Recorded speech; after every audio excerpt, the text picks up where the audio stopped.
Sebelum Tuhan menyerahkan nyawanya, dia berkata, sudah selesai. Di dalam bahasa Yunani ditulis dengan kata tetelestai, artinya mengandung pengertian bahwa hutang-hutang sudah terbayar lunas. Saudaraku, hari ini kita memperingati akan kematian Tuhan kita, Yesus Kristus. Dan biar di hari Jumat Agung yang kudus ini, kita membuka hati, supaya berita tentang salib menjadi jernih, menjadi jelas bagi kita sekaliannya. Mari kita berdoa. Kami mau merenungkan akan makna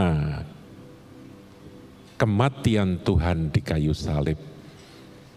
Memang itu sudah berlalu, Engkau sudah menyelesaikannya, Engkau sudah mati dan Engkau sudah bangkit membuktikan bahwa Engkau adalah Tuhan. Bahkan Engkau sudah naik ke surga dan pada waktunya Tuhan akan datang kembali menjemput kami semua. Tuhan, di sini kami umat tebusan-Mu, hari ini, tanggal 3 April 2026, kami sudah sangat dekat dengan kedatangan Tuhan kali kedua.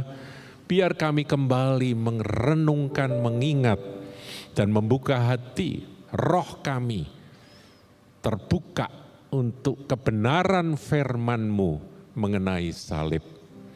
Terima kasih Tuhan, urapi hamba-Mu, urapi kami semua, dan biar firman untuk hari istimewa, hari kudus Jumat Agung ini, boleh kami ingat senantiasa sampai kami jumpa dengan Tuhan kelak. Di dalam nama Tuhan Yesus, amin. Shalom saudaraku, shalom. Ya, kita akan belajar firman tentang salib, saudara. Dan saya kasih judul, yaitu siapakah yang percaya. Nah, itu sebetulnya terambil dari kitab Nabi Yesaya, pasalnya yang ke-53.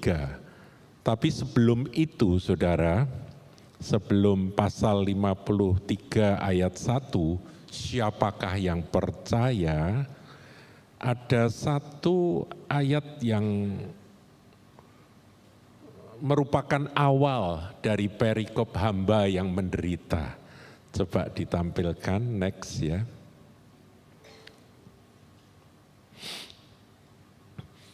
Akan berhasil, saudara. Itu ada di Yesaya 52 ayat 13. Tadi saya katakan ini adalah awal dari perikop hamba yang menderita. Kalau saudara baca di dalam Alkitab ya.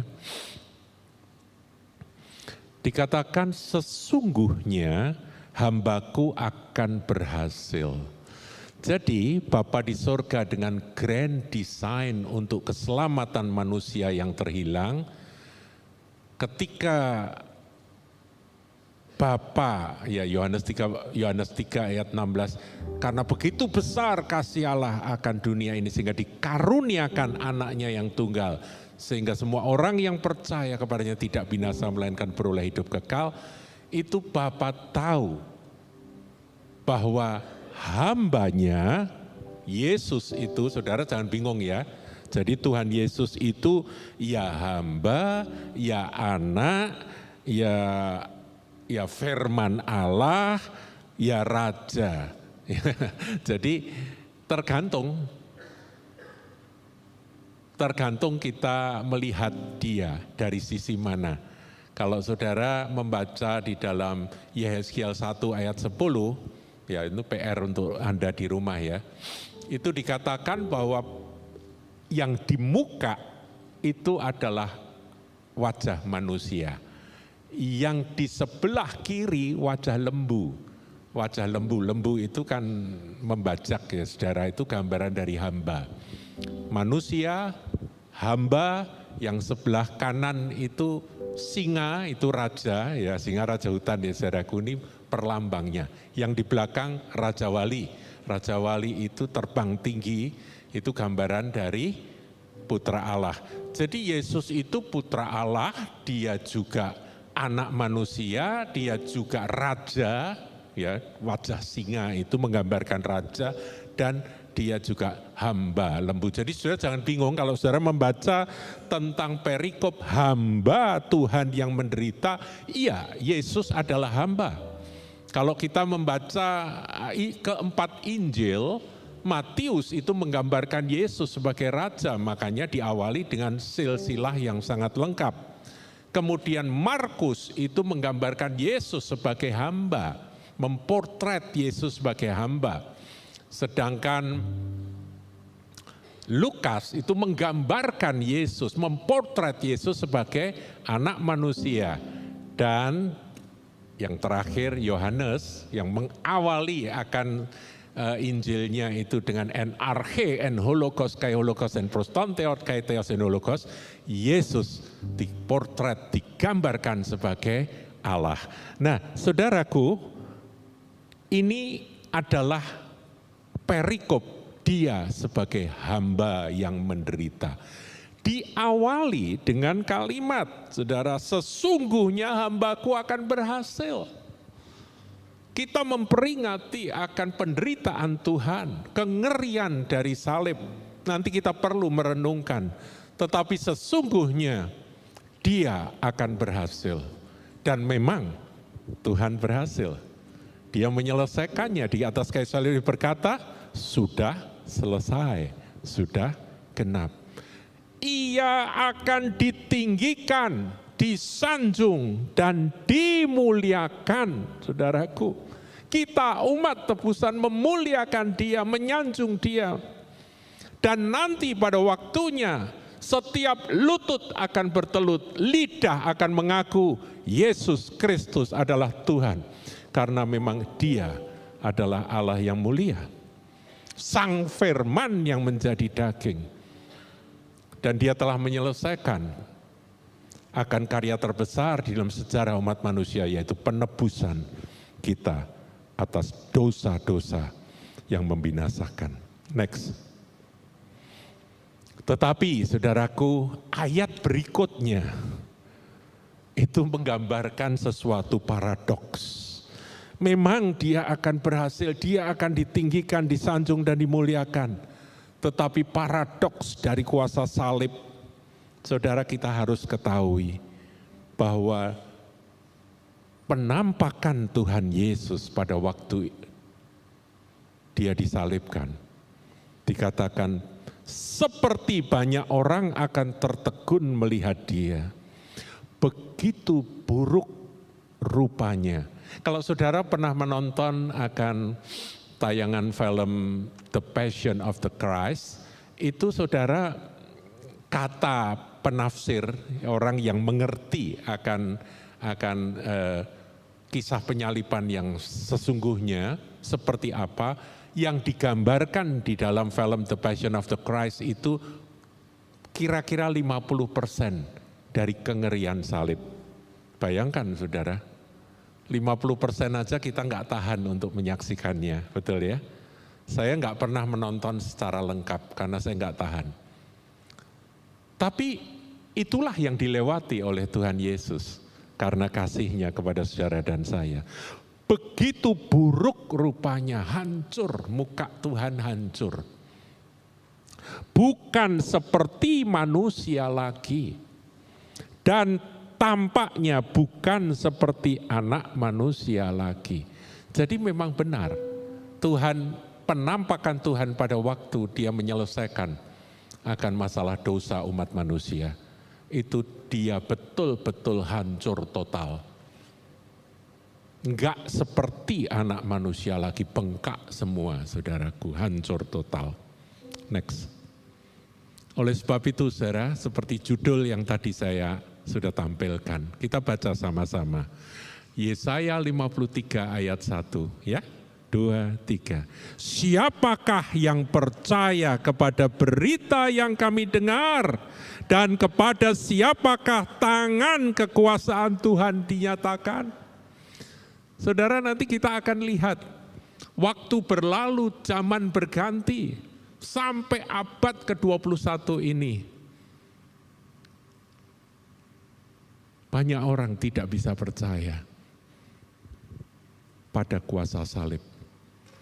Tidak bisa menerima akan penyaliban yang menyelamatkan. Nanti kita akan pelajari, itu sudah dibahas panjang lebar dalam 1 Korintus 1, ya 1 Korintus pasal 1 oleh Rasul Paulus. Nanti kita akan ke sana, saudaraku. Yesaya 700 tahun before Christ menubuatkan siapa yang percaya kepada berita yang kami dengar. Dan kepada siapakah tangan kekuasaan Tuhan dinyatakan? Kalau memang kuasa Allah ada atas dia, mengapa dia sampai terpaku di kayu salib, menanggung hinaan, menanggung kematian yang begitu mengerikan? Di mana kuasa Tuhan? Di mana kuasa Allah? Orang-orang mengejek, prajurit-prajurit mengejek, menghina. Memang sebelum peristiwa salib banyak mujizat yang dikerjakan oleh Tuhan yang membuktikan bahwa dia adalah ilahi. Tetapi begitu dia menyerahkan diri, semuanya itu sepertinya lenyap. Kekuatan, kuasa yang ada pada dia, dia letakkan. Karena apa? Karena untuk inilah dia datang. Yaitu menyelesaikan masalah terbesar dari umat manusia, yaitu dosa. Dia mengorbankan dirinya.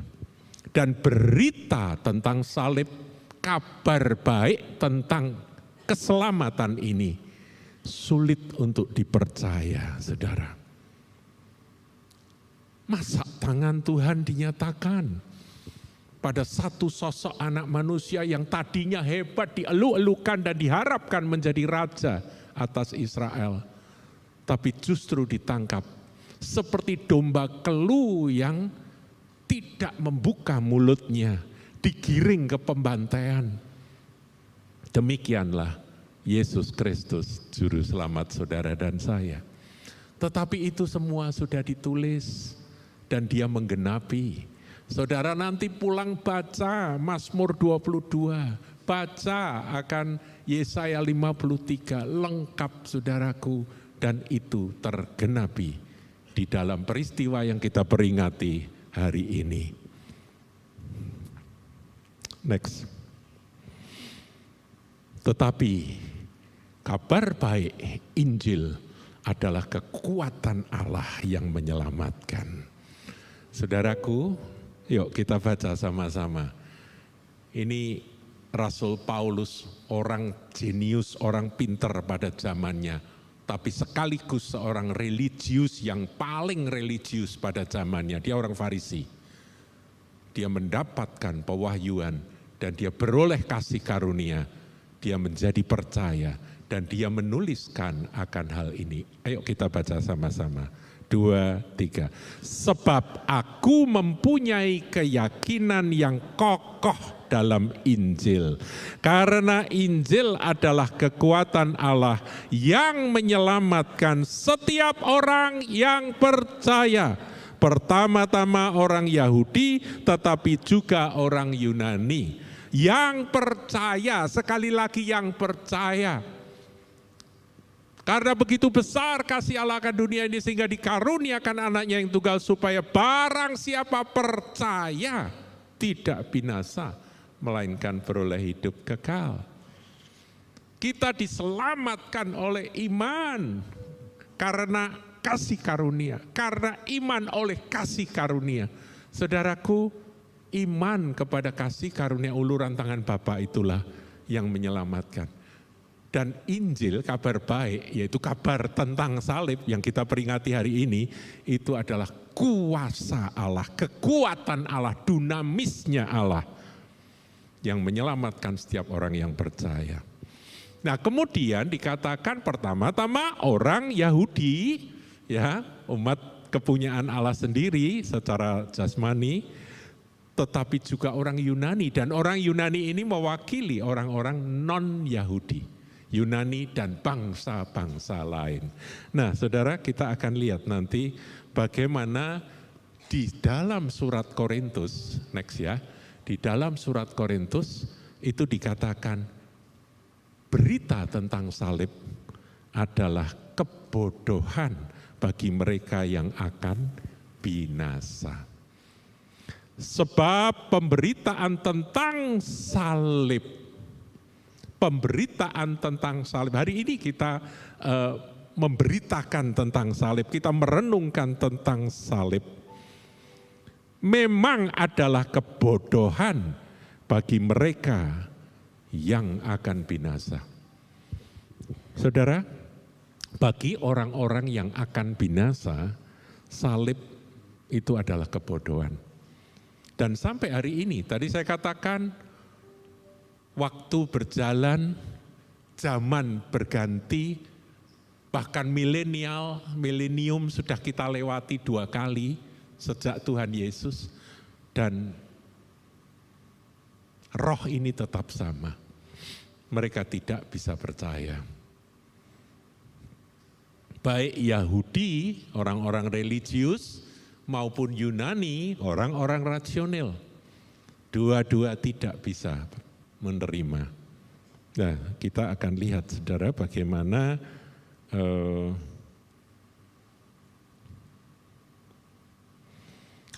kebodohan pemberitaan Injil itu bukan berarti Injil itu benar-benar bodoh. Tetapi dipandang bodoh menurut standar manusia, saudaraku. Ngerti ya? Jadi manusia di dunia ini memandang salib itu sebuah kebodohan. Baik orang religius maupun orang-orang yang berhikmat, yang rasional. Dua-duanya akan menganggap kebodohan. Jadi menurut perspektif manusia, salib adalah kebodohan. Tetapi sesungguhnya bagi kita yang diselamatkan, pemberitaan itu adalah kekuatan Allah. Saudara, masing-masing orang punya kekuatan ya. Masing-masing tokoh juga punya kekuatan. Olahragawan yang ngetop-ngetop itu punya kekuatan. Kekuatannya ada di mana? Itu artinya apa? Kelebihannya, keistimewaannya yang membuat musuh dikalahkan. Dulu waktu zaman saya masih muda, ada petinju yang ngetop, saudaraku, namanya Muhammad Ali, saudara masih ingat? Yang sampai dibuat lagu, Sting Like a Bee, dia menyengat seperti tawon gitu ya. Kemudian terbang seperti butterfly, karena dia suka loncat-loncat begitu ya, lincah sekali. Itu kelebihan dari Muhammad Ali. Tapi zaman berganti, muncul seorang pendek, kekar, kecil, masih muda, namanya Mike Tyson, saudara. Ini dunia tinju, saudara. Mike Tyson itu disebut tank mini, si leher beton. Itu kalau tinju nggak pakai lompat-lompat seperti Muhammad Ali. Dia langsung nyeruduk dan tangan kiri, ya dia kidal, saudaraku. Tangan kiri dari Mike Tyson itu, aduh pukulannya keras sekali, saudara. Dan puluhan lawannya itu dibikin KO. Jadi kelebihan, kekuatan dari Muhammad Ali adalah kelincahan dan pukulannya yang seperti sengat tawon itu, sengat apa? Lebah itu. Sementara kekuatan dari Mike Tyson itu adalah pukulan hook kirinya yang sangat kuat. Dan kalau orang terkena pasti KO. Nah demikian saudaraku, kekuatan dari orang-orang tadi, dari para olahragawan tadi. Saudara bisa ambil olahraga jenis apa atau apapun, masing-masing punya kekuatan. Tapi kekuatan Allah itu bukan terletak pada dahsyatnya dia ketika membelah Laut Merah. Bukan ketika dia memadamkan atau membuat Sadrah, Mesakh, Abednego tidak terbakar di dalam api yang menyala-nyala di dapur pada waktu zaman Nebukadnezar. Tidak, saudaraku. Bukan. Kekuatan Allah ada pada salib. Karena apa? Salib itulah yang bisa menyelamatkan manusia dari dosa. Begitu besar kasih Allah akan dunia ini, dia ingin menyelamatkan manusia yang dia kasihi. Dan jalan satu-satunya yang bisa menyelamatkan adalah salib. Yuk kita baca sama-sama ayat ini, saudaraku. 1, 2, 3. Sebab pemberitaan tentang salib memang adalah kebodohan bagi mereka yang akan binasa. Tetapi bagi kita yang diselamatkan, pemberitaan itu adalah kekuatan Allah. Wow, kedahsyatan Allah, kehebatan Allah, puncak dari kehebatan Allah itu ada pada salib. Jadi kita sebagai orang-orang percaya, saudaraku, kita nggak boleh lepas dari salib. Karena hanya satu-satunya yang bisa menyelamatkan kita dari dosa adalah salib Kristus. Next. 1 Korintus 1 ayat 21, ini menarik saudaraku, bagian B. Yuk kita baca sama-sama. 2, 3. Maka Allah berkenan menyelamatkan mereka yang percaya oleh kebodohan pemberitaan Injil. Kabar baik tentang salib. Saudara, siapa yang percaya? Siapa yang percaya pada berita tentang salib?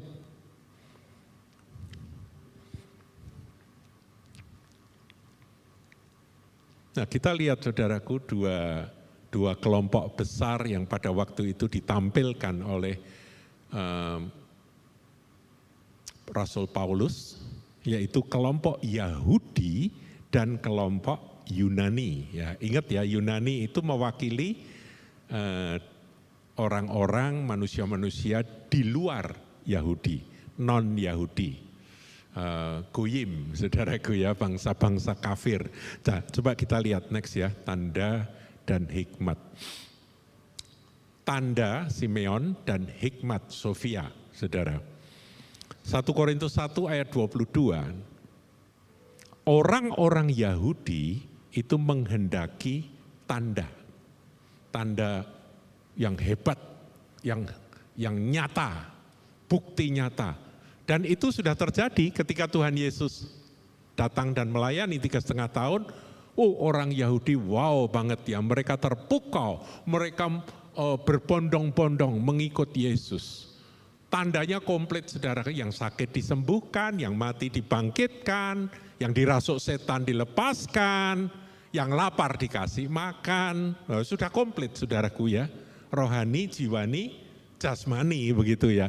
Orang-orang Yahudi pada waktu itu mereka tertindas oleh Roma. Mereka dijajah, mereka menderita, mereka mengangan-angankan mengharap-harapkan, merindu-rindukan akan adanya pemulihan kerajaan bagi Israel. Dulu zaman Daud kami bangga, dulu zaman Salomo, wow kami sangat-sangat besar hati. Sekarang kami ditindas, itulah yang ada di dalam hati orang-orang Yahudi. Sehingga ketika Mesias itu datang, mereka menolak akan satu penggenapan, yaitu tentang hamba yang menderita. Penggenapan tentang salib, yang sudah ditulis dalam Mazmur 22, yang sudah jelas-jelas di dalam perikop hamba yang menderita. Mereka menolaknya. Mereka pengennya Yesus menyatakan kuasa Allah, kekuatan Allah, dan itu merupakan tanda bagi orang Yahudi. Sebelum Tuhan Yesus akhirnya diteriakin oleh orang-orang Yahudi, salibkan dia, salibkan dia, salibkan dia. Sebelum itu, saudaraku, Tuhan mau dijadikan raja loh. Saudara baca, sejak peristiwa 5 roti 2 ikan, itu kan ribuan orang di Galilea itu kan ngikut Yesus. Mereka mencari Yesus untuk apa? Untuk menjadikan dia jadi raja. Kalau Tuhan Yesus jadi raja, bayangan mereka inilah tanda. Inilah tanda. Tanda dari sorga bahwa Sang Mesias sudah datang. Tapi mereka tidak mengerti isi Alkitab, saudaraku. Mereka tidak memahami akan firman Tuhan yang harus digenapi. Yaitu bahwa Mesias harus menderita. Tuhan bicara kepada murid-muridnya 3 kali. Bahwa aku akan diserahkan. Mari kita naik ke Yerusalem. Anak manusia akan diserahkan. Anak manusia akan ditangkap, dipukuli, dihina, diludahi, dan dibunuh. Tuhan ngomong 3 kali, murid-murid ring 1, ring 2 dari murid-murid tidak bisa menerima. Bahkan murid yang paling dekat dengan Tuhan, yaitu Petrus, berkata, dijauhkanlah kiranya hal itu daripadamu Tuhan. Dipikir itu adalah setan. Enggak, saudara, itu adalah kebenaran dari nubuatan di perjanjian lama yang harus dilewati oleh Sang Anak Domba. Tentunya berbeda dengan Yohanes Pembaptis. Tapi Yohanes Pembaptis tidak mengikuti akan peristiwa penyaliban karena dia lebih dahulu jadi martir, saudaraku. Dia sudah dipenggal terlebih dahulu. Tapi ketika Yohanes Pembaptis melihat Yesus tampil, Roh Kudus berbicara dan dia bernubuat. Lihatlah Anak Domba Allah yang menghapus, yang memikul, yang mengangkut dosa dunia. Itu Yohanes. Tapi murid-murid Yesus sendiri nggak mau terima pada awalnya. Sampai Tuhan ditangkap di Getsemani. Dan Tuhan akhirnya melewati penderitaan yang begitu mengerikan. Orang Yahudi minta tanda. Bahkan murid-murid Tuhan sampai pada waktu ya last minute sampai kematian Tuhan mereka masih nggak paham. Nah, orang-orang Yahudi ini mewakili orang-orang religius. Saudaraku, sampai hari ini kalau saudara memberitakan Injil pada orang yang religius, pada orang yang mencari Tuhan, saudara pasti akan diketawain. Mana ada Tuhan kok selemah itu. Tuhan itu ya harusnya hebat. Ya kami bisa menerima. Kalau kami membaca Injil, Tuhan Yesus membangkitkan orang mati, Tuhan Yesus menyembuhkan orang sakit, mentahirkan orang kusta, mencelikkan orang buta, mengusir setan-setan. Kami terima, ini Mesias, Juru Selamat, Mesias seperti ini. Terima. Tapi begitu kisah tentang penyaliban, susah bagi mereka menerima. Mereka mencari tanda yang sesuai dengan apa yang mereka inginkan. Itulah orang Yahudi mewakili orang-orang religius, saudaraku. Saudara, itulah orang Yahudi. Nah, kemudian orang Yunani itu mencari hikmat. Hikmat, saudaraku. Mengapa orang Yunani mencari hikmat? Saya akan coba uraikan, saudara. Saudaraku, budaya Yunani pada waktu itu, mereka sangat mengagungkan logika. Mereka sangat mengagungkan akan akal sehat. Filsafat itu kegemaran mereka. Mereka mengagumi pemikir-pemikir, thinker yang sangat termasyur pada zaman mereka hidup pada zaman itu, zaman lampau, seperti Aristoteles, Plato, dan sebagainya. Bagi mereka, Allah jadi manusia mereka masih bisa terima. Mereka juga orang yang punya agama pagan, saudaraku. Tapi kalau kemudian Allah yang jadi manusia itu mati terhina di kayu salib, wow, nggak bisa terima mereka. Jadi orang Yahudi tersandung karena mereka minta tanda sesuai harapan mereka, orang Yunani menolak akan berita tentang salib karena mereka berkata ini nggak masuk akal, ini nggak logis, begitu saudaraku. Nah, saudara, saya ingin sampaikan tentang salib. Sedikit tentang salib, saudara. Saya coba cari data. Salib itu adalah hukuman yang paling mengerikan. Salib itu simbol kutuk, nestapa, cela, dan kehinaan. Ulangan 21-23 katakan, terkutuklah yang digantung pada kayu. Itu gambaran atau bayang-bayang pada salib. Itu kutuk, saudaraku. Kutuk. Kenapa demikian? Saya akan coba menjelaskan pada Anda sedikit tentang kebiadaban hukuman salib. Ya, salib atau hukuman salib adalah cara kematian yang paling hina. Penyaliban, crucifixion, adalah hukuman untuk penjahat yang paling rendah. Jadi, kenapa demikian? Karena orang yang mati di kayu salib itu tujuan dari pemerintah Romawi itu bukan untuk mengeksekusi langsung meninggal, tidak. Tapi untuk menyiksa tubuh dalam waktu yang selama-lamanya. Itu maksudnya demikian. Sekaligus menghancurkan martabat dari orang tersebut. Orang yang dihukum salib itu. Sekaligus punya tujuan efek teror sosial. Jadi salib adalah alat penyiksaan lambat. Bukan sekedar eksekusi. Kalau eksekusi cepat, saudara. Tapi ini alat penyiksaan yang lambat. Dan salib adalah hukuman untuk golongan yang paling rendah dan hina. Untuk para budak, untuk para pemberontak, untuk para penjahat-penjahat besar, untuk musuh-musuh politik, dan salib hanya diberlakukan untuk orang-orang bukan warga Romawi.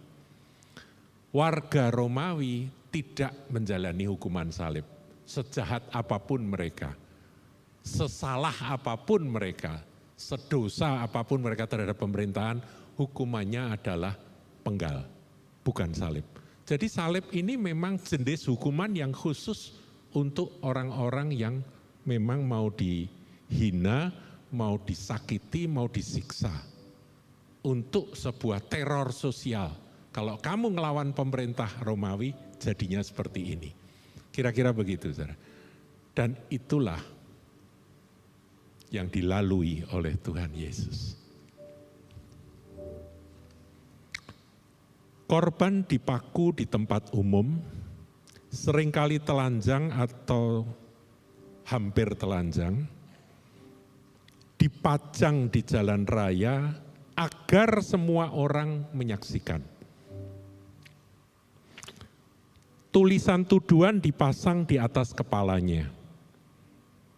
Jadi memang hukuman psikologis bagi semua orang. Nah, orang-orang Romawi sendiri, saudaraku, itu ada sejarawan yang bernama Cicero, itu mengatakan bahwa kata salib tidak layak disebut di hadapan warga Romawi yang terhormat. Karena itu begitu hina. Itu adalah penghukuman yang sangat merendahkan martabat manusia. Jadi itu betul-betul untuk orang yang dianggap tidak seperti manusia. Dianggap mungkin lebih rendah dari binatang. Itulah salib, saudaraku. Nah, bagaimana mungkin orang religius yang mengharapkan akan Mesias Juru Selamat, tapi justru Yesus Kristus mati di kayu salib. Siapakah yang percaya pada berita yang kami dengar? Tergenapi, saudaraku. Ayat tersebut tergenapi. Orang-orang Yunani sebaliknya, ini bukan orang religius tapi orang-orang rasional, orang-orang yang berlogika tinggi. Mereka mencari akan hikmat. Tidak bisa, saudaraku.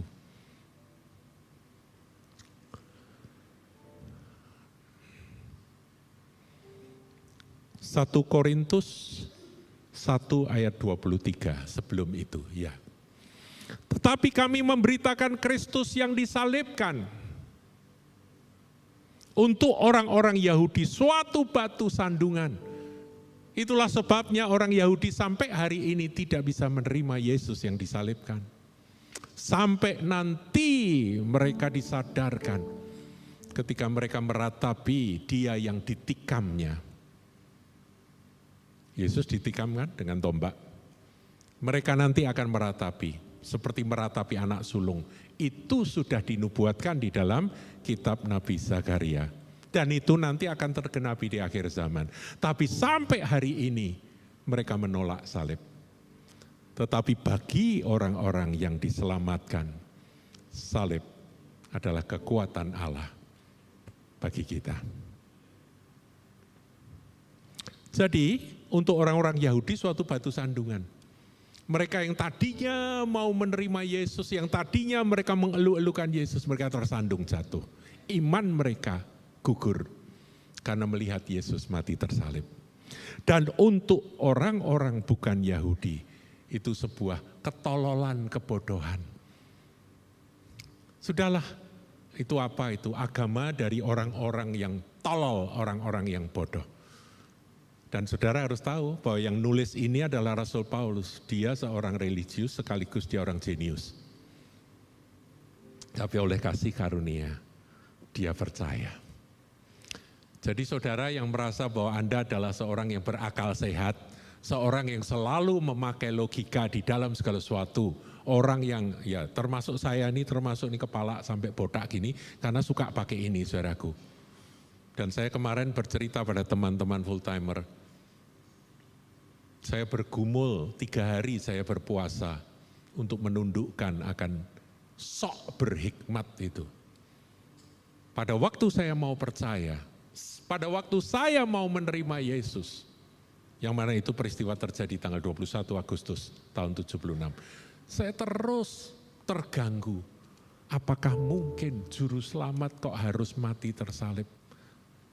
Apakah mungkin? Itu terus mengganggu saudaraku. Ini namanya Yunani, saudaraku.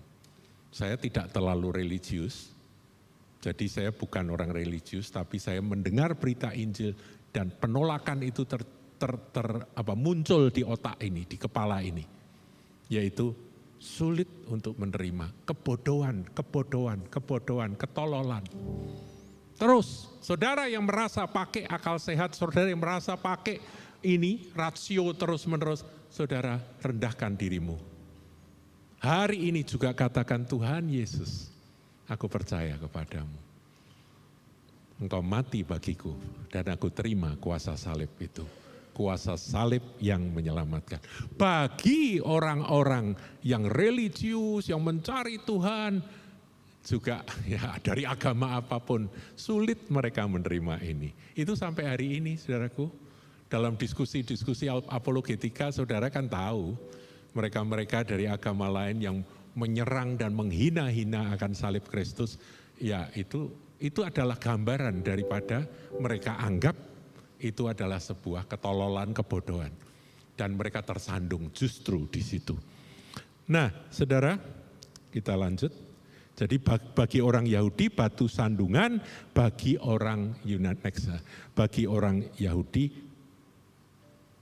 bagi orang bukan Yahudi kebodohan, ya. Tapi saudara, next, ini yang kita bersukacita, kita berbahagia, ya. Ini yang membuat kita bergembira hari ini, saudaraku. Bagi yang dipanggil, saudara dan saya dipanggil oleh Tuhan. Saudara dan saya dipilih oleh Tuhan. Bukan kamu yang memilih aku, tapi aku yang memilih kamu, kata Yesus. Saudara jangan pikir, kok aku duduk di gedung gereja ini Jumat Agung ini kenapa ya? Saudara dipanggil, saudara dipilih oleh Tuhan Yesus. Kasih karunia itu diberikan kepadamu. Dikaruniakan berlimpah-limpah. Kekuatan Allah yang menyelamatkan. Hikmat Allah yang menyelamatkan diberikan pada kita. Kita baca sama-sama. 2, 3. Tetapi untuk mereka yang dipanggil, baik orang Yahudi maupun orang bukan Yahudi, Kristus adalah kekuatan Allah dan hikmat Allah. Ya, orang Yunani cari hikmat, orang Yahudi cari kuasa Allah. Tanda kuasa Allah seperti apa? Dua-duanya ada pada Kristus. Karena apa? Nanti hari Minggu kita akan merayakan. Dia tidak hanya mati, karena kasihnya dia rela menyerahkan diri sebagai penebus dosa, tetapi dia bangkit, saudaraku. Sebab dia hidup, ada hari esok. Nah, kebangkitan Tuhan itulah yang membuat kita tahu bahwa kekuatan Allah, kuasa Allah dinyatakan pada hamba yang menderita.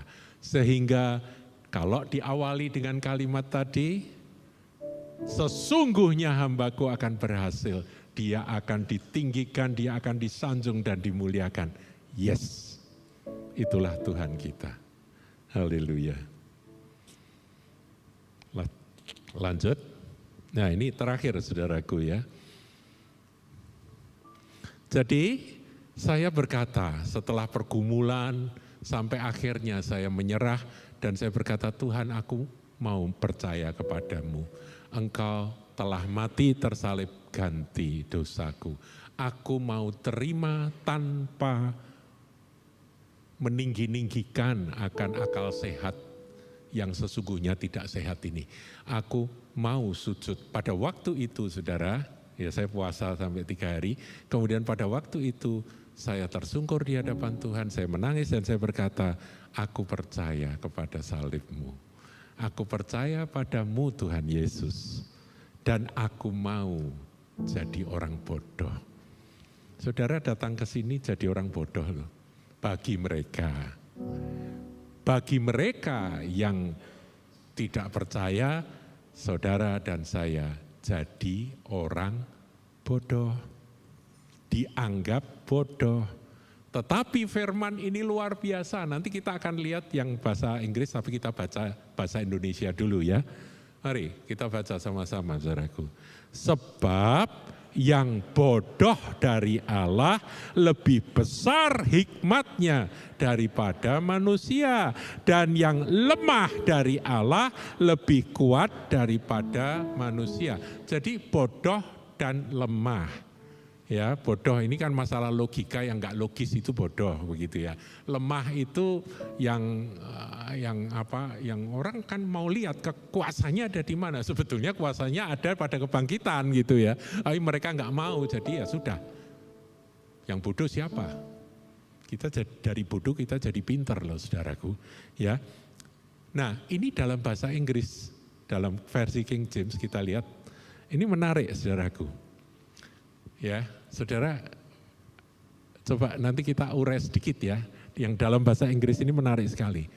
Yang dianggap bodoh dari Allah, Itu dalam bahasa Inggrisnya begini, because the foolishness of God.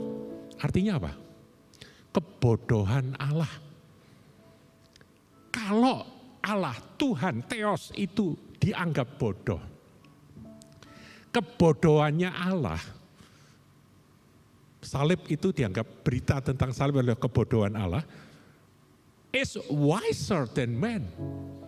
Itu lebih berhikmat dibandingkan manusia.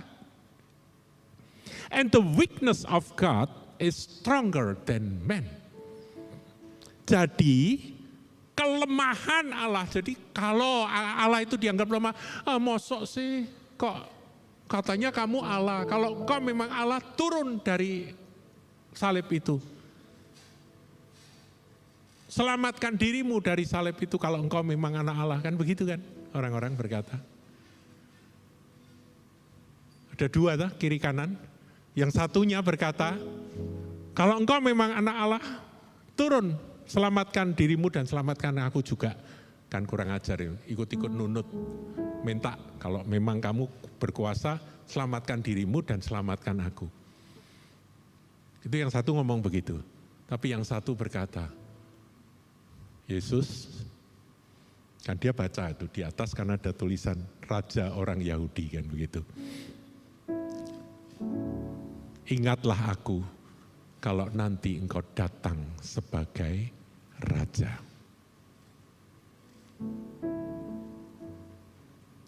Dia menerima Yesus sebagai Raja. Raja dengan mahkota duri. Raja yang terpaku tak berdaya. Tuhan berkata, tadi sudah dibacakan, sesungguhnya hari ini juga engkau bersama-sama dengan aku di Firdaus. Ini orang yang percaya pada kelemahan Allah. Orang yang percaya pada kebodohan Allah. Makanya dikatakan, because the foolishness of God is wiser than man. And the weakness of God is stronger than man. Dahsyat saudaraku. Hari ini kita memperingati akan penderitaan Tuhan. Tapi kita tahu, Yesus Kristus sudah berhasil.